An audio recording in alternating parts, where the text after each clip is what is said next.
I believe everyone has wondered at least once in their life what love is. Am I capable of experiencing this feeling? Am I expressing it correctly? And most importantly, would I try to fix what seems impossible to repair? I suppose many of you have already guessed what the game Slay the Princess can provide answers to these questions. However, the answers you find here might not be suitable for another player. The thing is, the game itself is a kind of psychological test, allowing you to look inside your heart. Of course, the game represents more than just that. The creators have woven multiple themes and metaphysical concepts into it. However, in this video, I want to explore Slay the Princess as a game that offers a unique experience, helping players get closer to the mysteries of the human soul. After all, as the game itself says, this story is about love. Slay the Princess is an indie game created by Black Tabby Games. Essentially, it's an unusual mix of visual novel and an interactive psychological horror with elements of choice. The main plot revolves around a single task. You must slay the princess,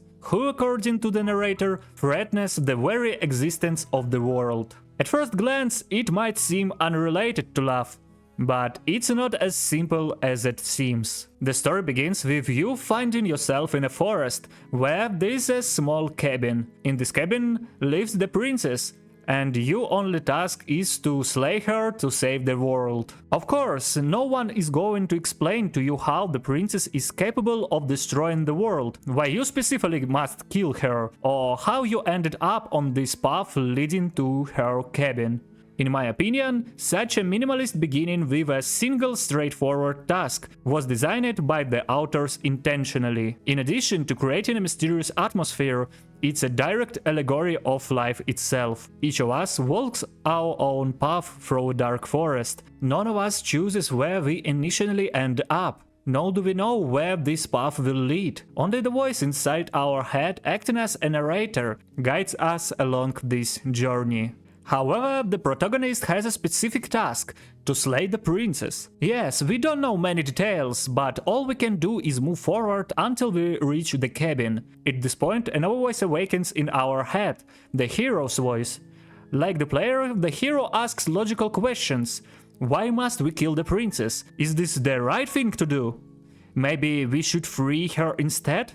Regardless of our decision, we must enter the ill-fated cabin to meet the princess and draw our conclusions. When we enter the cabin, we find an almost empty room with a door leading to the basement, along with a table in the corner and a knife lying on it. What surprised me later was what here we make one of the first and arguably most important choices in the game: whether to take the knife or leave it there. In my first playthrough, my logic was something like this. If the narrator is right and the princess truly is a monster, I definitely need to take the knife. If it turns out what the princess poses no threat, I simply won't use it. It seemed like a simple enough choice. It's better to have a weapon just in case for self-defense. But if it were that simple, I wouldn't have made this video. But more on that later. Following my logic, I took the knife and descended into the basement, where the princess sat in chains. At first glance, she didn't seem threatening, but one can never be 100% sure. So I decided to at least try to talk to her.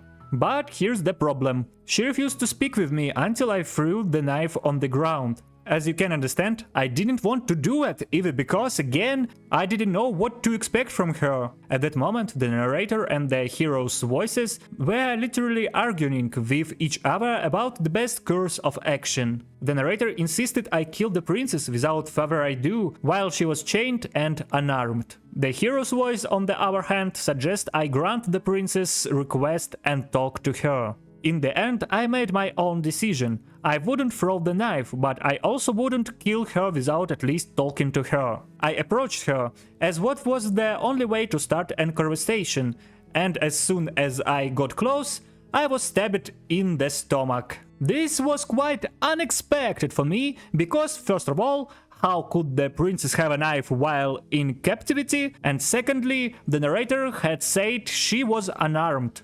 Without much thought, I retaliated by stabbing her with my knife. After all, in my mind, the likelihood that she was truly a threat to the world has greatly increased, and she did attack first. So it was only fair, right? I can hold a grudge too.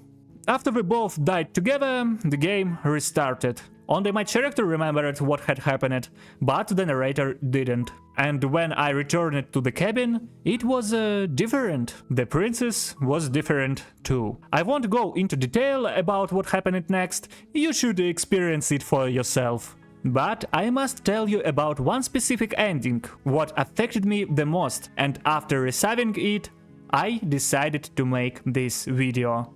It all started as usual. I went to the cabin, but this time I chose to follow the narrator's voice and kill the princess without hesitation. Surprisingly, I managed to do it without any issues. Of course, I had to kill myself in the end, but that's a minor detail what doesn't really affect the story. Afterward, I continued playing, went to the cabin again, and got a surprise. The princess was already dead. Naturally, I understood the game wouldn't end so easily, and I was right. After some brief reflection, the princess appeared as a ghost, and most interestingly, she didn't try to attack me. But I, sticking to my original plan, grabbed the knife and kept stabbing her. Even thought I knew it was pointless. After all, she was a ghost, lol. Eventually, the princess grew angry and tore my heart apart from the inside. When I returned to the path and went to the cabin again, it had changed completely, as had the princess. She broke both of my legs and then possessed my body. She explained what she didn't want to kill me, even last time. She was just curious to see how I'd react when I found her dead body. What I regretted. Would I feel ashamed of what I had done? But remember, in this storyline, I was playing a asshole. So when she possessed my body to escape the cabin, I resisted and then jumped out the window, falling into the void. Spoiler alert, it worked. Yes, it meant my death, but hers too. As we fell, she screamed the words what completely changed my perception of the game. Why do you hate me so much? After that, I found myself back on the same path in the forest, and the only thought in my head at that moment was simply, wow. I won't go through every ending, but I'll say what after completing a certain storyline, you encounter a deity who is, in essence, the true princess. The various princesses you meet in different storylines are merely fragments of this deity. It asks you to keep going until you've collected them all. Once what happens, you'll see the game's true ending. However, I'll explain what ending in my own interpretation. When you've gathered all the vessels, the princess deity stands before you, the one who has been guiding you, but now fully formed. She tells you what you can now be with her, but if you do, she will destroy the world. This prospect didn't appeal to me, so I decided to persuade her not to destroy the world. To do this, I had to argue with each princess I had encountered along the way, and then penetrate the heart of the deity to reach the true princess. But before I explain what happened next, I want to share what I understood at that moment. The entire game is a metaphor for relationships, specifically for a difficult moment within them. When you set out to kill the princess, you're actually on the path to break up with her. The narrator's voice is your own voice, guiding you through this journey. The various storylines represent different possible outcomes, and the different princesses are just fragments of one person. By the way, you are also a deity in this game, but to convince the princess, you must literally give up your divinity to reach her heart, where the real princess insides. In my opinion, this represents a metaphor for ego or pride. When I reached the prince's heart, where the real he was, I found myself in the cabin again. The knife lay before me once more, but this time I decided not to take it. Because the game made me reflect on this. In real life, people often act similarly. They carry a metaphorical knife, just in case. However, because of this, they can't truly get close, as they fear what the other person might need the knife not for protection, but for attack. And to genuinely connect and have a heartfelt conversation, I decided to leave my weapon behind and trust the princess. I descended to the basement. She invited me to sit beside her and said she was glad I didn't bring the knife this time. After a brief heart-to-heart dialogue, we confessed our love for each other and left the cabin together, without destroying the world around us. That was my answer to the question the game developers posed to me. When your relationship hits a crisis, what will you choose? Will you break up? Or will you try to be honest with yourself and the person you love? Yes, maybe I made this all up in my head, and perhaps the developers didn't intend anything like this in the game. But you know what? I honestly don't care.